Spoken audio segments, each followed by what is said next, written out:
Democratic Alliance's councillor in Okhahlamba, Buthelezi, has lost 3 family members after a fire engulfed his home. Buthelezi and his son are understood to be in a serious condition in hospital.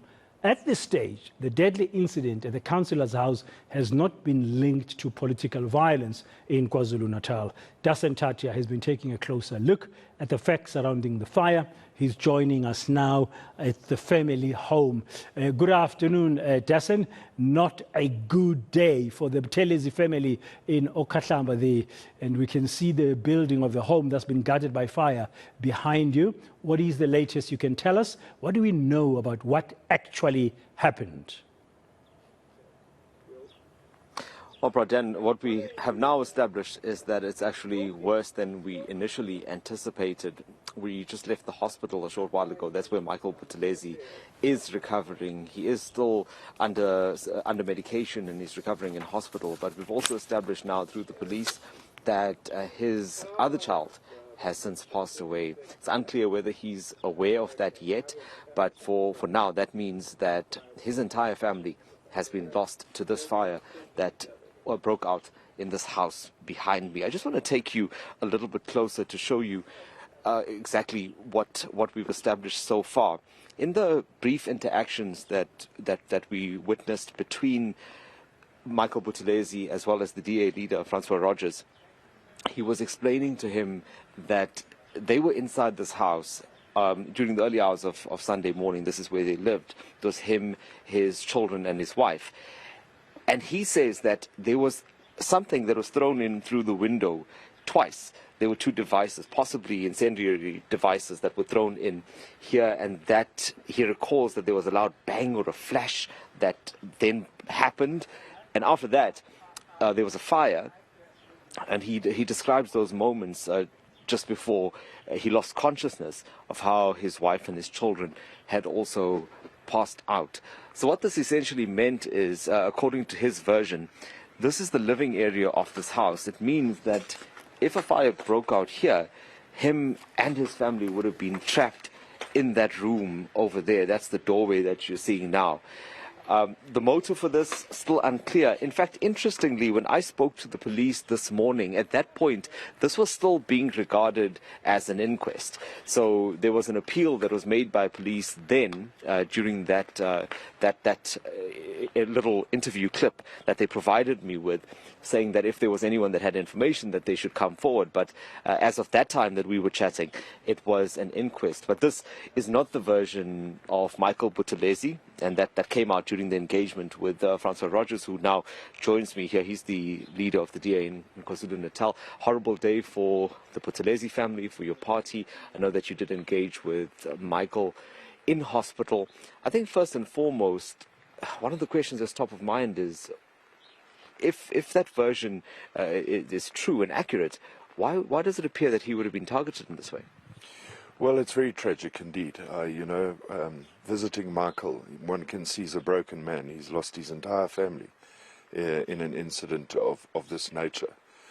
It also concerns us as a political organization that the province is well known and well renowned for political violence.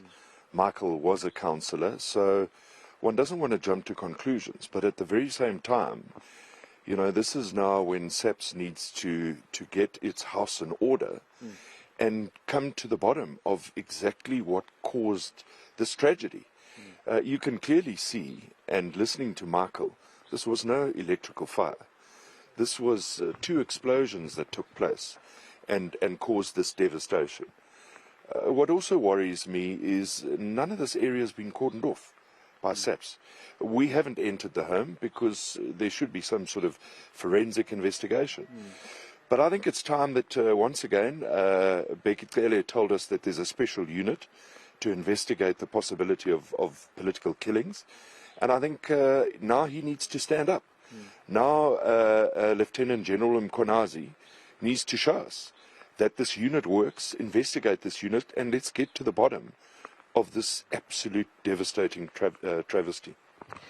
Again, what is the kind of history and the context around Michael Buthelezi's work here in this area? I mean, were there any threats on his life previously? Did he encounter any problems in conducting his work here? This is Michael's second term as a councillor for the DA, and nothing whatsoever indicates that there was an imminent threat on his life. So there's nothing of this nature. This just seems to be something out of the ordinary.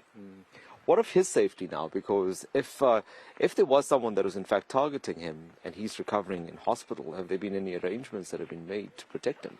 Well, again, engaging with the medical staff and the senior sister there, she highlighted to me that she's concerned about Michael's safety because people come in and out of the hospital and she cannot guarantee his safety.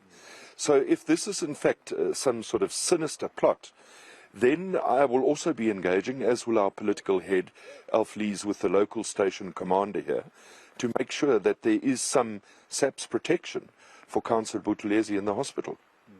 Appreciate your time. Thank you so much. That's Francois Rogers there from the DA in KwaZulu-Natal. You know, just having seen Michael Buthelezi in hospital earlier, I can tell you that it looks like he will be there recovering for a while. He's still quite shaken. He's still under medication as well. And, you know, he battled to recount those details of exactly what transpired during his time here at the house and when that fire broke out. But the one thing that he reiterated, and he said it several times, is that there was in fact a device that was thrown in at least twice into this house, and that would make it appear as though this attack and this fire was intentional. Dasen, as we conclude, just to recap on the numbers, Michael Buthelezi is still in hospital with another member of the family, but another member who was in hospital has now passed on. That makes 4 members now. We were reporting earlier it's 3, but now it's 4 members who've died.